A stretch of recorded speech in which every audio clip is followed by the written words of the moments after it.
The problem was that my mother never called it a punishment. She called it the proving. The name sounded gentle, almost beautiful, like something every girl should be proud to experience. When I was little, I used to watch the older girls leave before sunrise wearing their plain blue dresses and white prayer coverings. The whole district pretended it was an ordinary morning. Mothers kneaded bread, fathers milked cows, children chased chickens through the yard. Only one thing was different. One girl would be missing. By sunset, she would return. Sometimes smiling because she had learned to smile through pain. Sometimes limping. Sometimes unable to meet anyone's eyes. Nobody asked questions, and nobody answered them. By the time I turned 18, I had spent my entire childhood believing that every Amish girl, everywhere, went through the proving. I know now that wasn't true. Not even close. But children don't know the difference between tradition and truth. They believe whatever the adults repeat often enough. Looking back, I can see the signs months before my own proving arrived.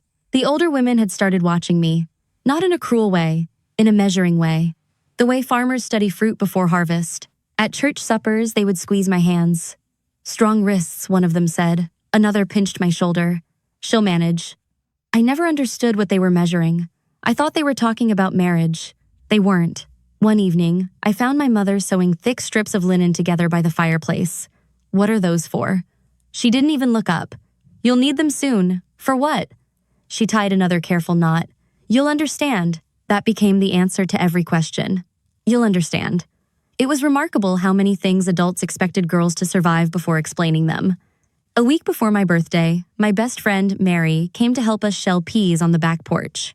She had already gone through her proving the previous autumn. I noticed the way she shifted every time she sat down, like her body still remembered something painful. When my mother went inside to answer the door, I leaned closer. What was it really like? Mary stopped shelling peas. For nearly a minute, she said nothing. Then she whispered, "Just keep walking." "Walking where?" "You'll see." "Does it hurt?" Her hands froze. I said too much. She stood up before my mother returned. That conversation stayed with me, not because of what she said, because of what she refused to say. Fear has a language all its own. Sometimes silence says more than words ever could. The night before my proving, I couldn't sleep. The house felt different. Too quiet. Even the floorboards seemed careful not to creak. Around midnight, I heard voices drifting through the kitchen floor. My parents. I couldn't hear every word, only pieces. Maybe she isn't ready. The elder already decided. Don't make this harder. Then, silence. The next morning, my mother woke me long before sunrise. She had already heated water, folded my dress, braided my hair tighter than usual. Neither of us spoke. The kitchen smelled of fresh bread and black coffee. My father sat at the table staring into his mug. He looked older than he had the night before. When I finished eating, he finally stood. He rested one hand on my shoulder. "You'll make us proud." Those were the only words he spoke. Not, "Be careful." Not, "If you're frightened, come home." Only, "You'll make us proud." I nodded because that was what daughters did. Outside, dawn was only beginning to brighten the fields. Mist floated over the corn like smoke. Waiting near the gate stood 3 older women from our district. None of them smiled. One carried a small leather notebook. Another held a brass handbell. The third simply watched me with folded hands. I remember wondering why anyone would need a bell for a day that was supposed to be about prayer. No one explained. We started walking. The path stretched between stone fences, wheat fields, and old oak trees that had stood there longer than anyone could remember. Morning birds sang as though nothing unusual was happening. Half a mile later, we reached an old wooden marker planted beside the road. One of the women finally spoke. "From here." She pointed toward the winding trail, disappearing into the hills. "You walk alone." My heart began pounding. "Alone?" She nodded. "You'll know when to stop." That answer made no sense. How could I know? Before I could ask another question, I heard another voice behind us. "She's late." I turned. An elderly man was walking toward us with slow, deliberate steps. Everyone in our district respected him. No one ever argued with him. The 3 women immediately lowered their heads as he approached. He didn't greet me. He didn't ask if I was frightened. He looked me up and down once, then glanced toward the trail. I hope she's stronger than the last one. For reasons I still couldn't explain, a cold feeling settled deep inside my stomach. I watched the women exchange quick, nervous glances. One of them opened her mouth as if she wanted to say something. Instead, she looked down at the ground. At that exact moment, for the first time in my life, I realized the adults around me were afraid too. And somehow, That frightened me far more than the path waiting ahead. The old man never introduced himself. He didn't have to. Everyone knew who Elder Jacob was. He wasn't loud. He wasn't cruel in the obvious ways. He almost never raised his voice. That was what made him frightening. People who shouted could be argued with.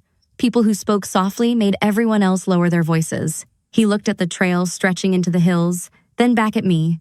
"Today," he said, "you'll learn whether your faith is stronger than your comfort."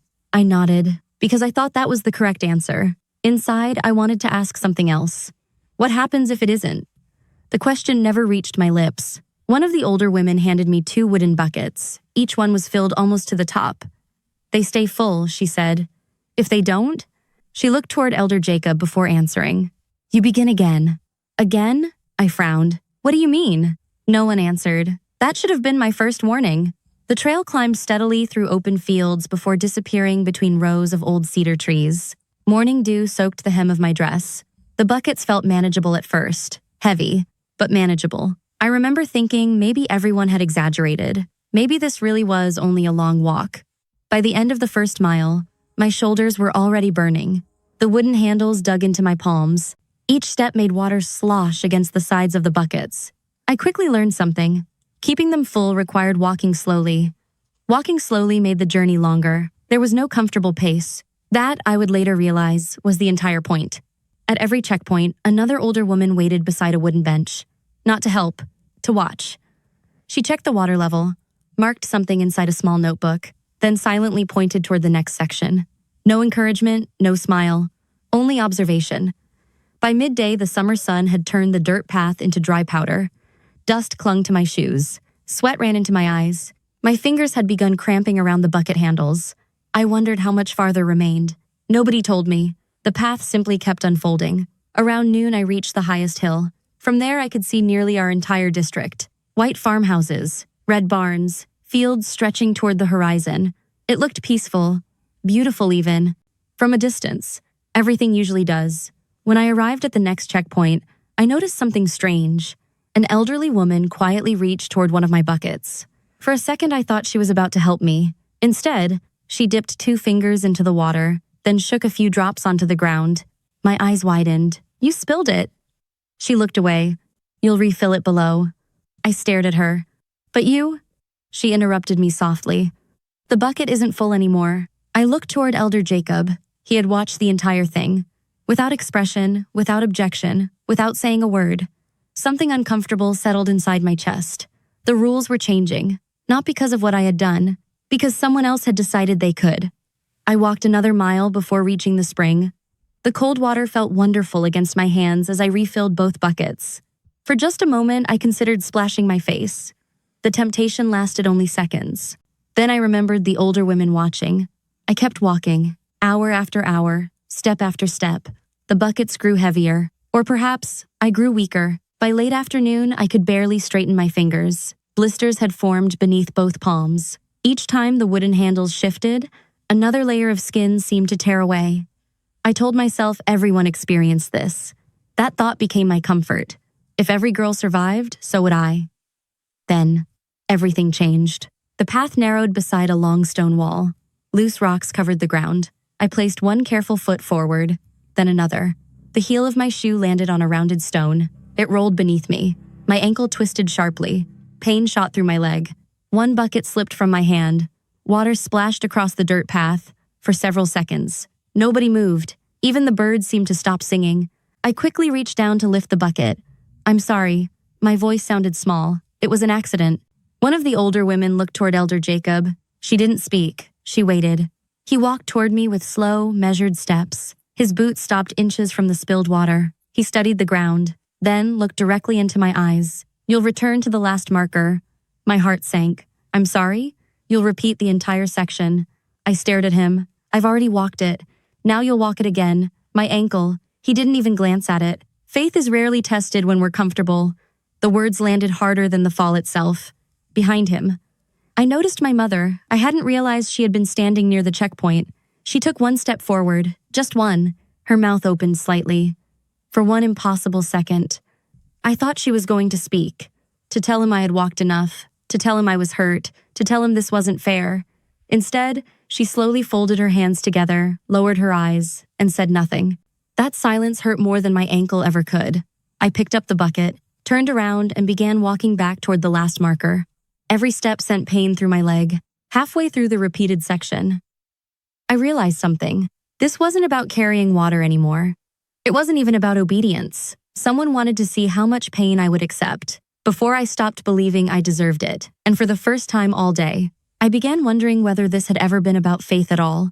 By the time I reached the final marker, I couldn't feel my hands anymore. The buckets were still hanging from my fingers. I wasn't holding them. My body simply hadn't remembered to let go. Someone gently lifted them away. Another woman wrapped a blanket around my shoulders. Voices drifted around me like they belonged to another world. She's exhausted.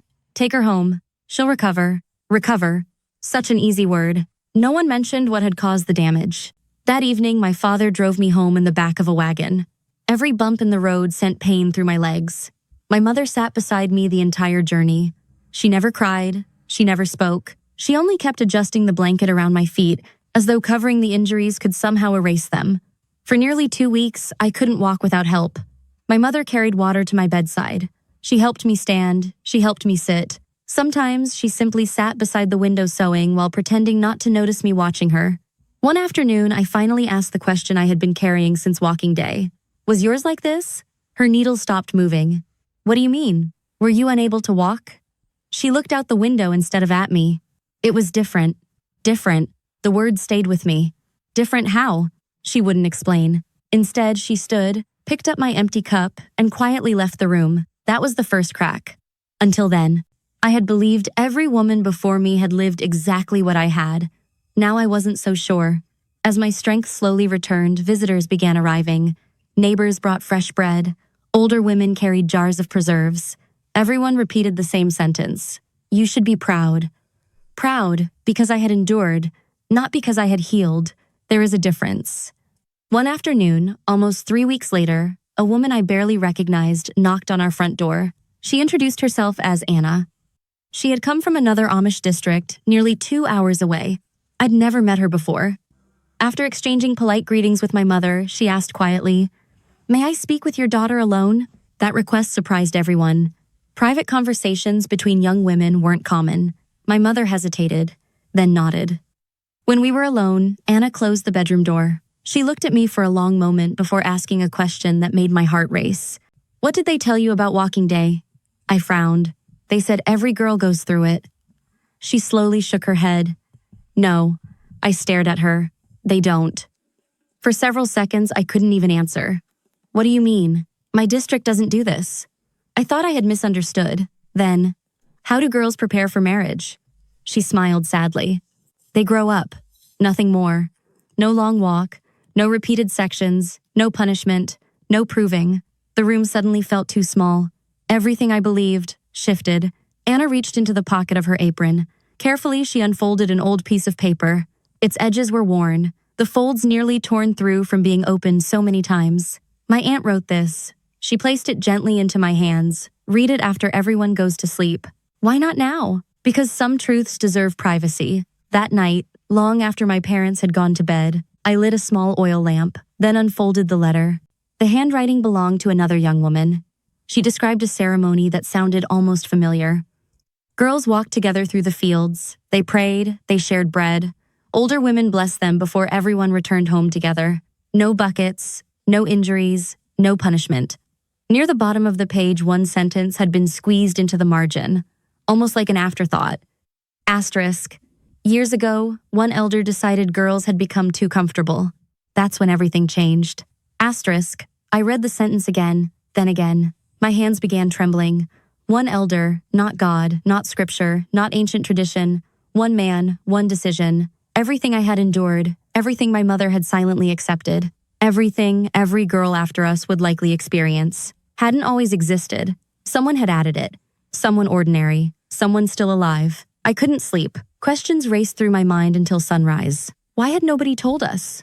Why did everyone pretend this had always been sacred? Most importantly, who benefited from our silence? Over the following weeks, I started paying attention in ways I never had before. At church, I watched Elder Jacob carefully. Whenever young people were mentioned, he always spoke about discipline. Whenever hardship came up, he always smiled slightly. He believed suffering made people obedient, not stronger, obedient. That realization terrified me, because it meant my pain had never been an accident. It had been part of someone's idea of righteousness. Months later, I finally gathered enough courage to ask my mother one question. When he made me walk the section again, I paused. "Did you know it wasn't part of your own proving?" She stopped shelling peas. Her hands became perfectly still. Without looking at me, she whispered, "Yes." My throat tightened. "Then why didn't you stop him?" For a long time, the only sound between us was peas falling into the metal bowl. Finally, she answered, "So much of my life," she swallowed, "was spent learning not to speak." I looked at her, really looked at her, for the first time. I didn't see only my mother. I saw another frightened girl, one who had simply grown older. And in that moment, I realized something heartbreaking. Sometimes the people who fail to protect us are carrying wounds they were never allowed to name themselves. I didn't leave our community that year. People often assume I did. They imagine that once I discovered the truth, I packed a bag, climbed into a buggy, and never looked back. Real life doesn't work that way. When you've spent your entire childhood believing something is holy, finding out it was made by ordinary people doesn't instantly erase the belief. It only begins the fight inside you. For almost another year, I stayed. I attended church every other Sunday. I helped my mother bake bread. I milked cows before sunrise. I smiled when neighbors praised me for completing my proving. Every compliment felt heavier than the last. She never complained. "What a strong young woman. She'll make a wonderful wife." Every time someone said those words, I remembered the loose stone, the spilled bucket, the extra mile, the silence, especially my mother's silence. I stopped looking at Elder Jacob the way everyone else did. Once, I believed he carried wisdom. Now, I only saw certainty. The kind of certainty that never asks whether it might be wrong. One Sunday after church, I watched him speaking with several fathers outside the meeting house. They all nodded while he talked. Not one questioned him. Not one. That's when I understood something that frightened me even more than Walking Day. Traditions don't survive because everyone believes them. They survive because almost no one dares to challenge them. Spring arrived the following year. The fields slowly turned green again. One afternoon, while helping my mother gather eggs, I asked if I could walk to the north pasture alone. She looked surprised. "You've never liked that direction." "I know." She studied my face for a moment, then quietly nodded.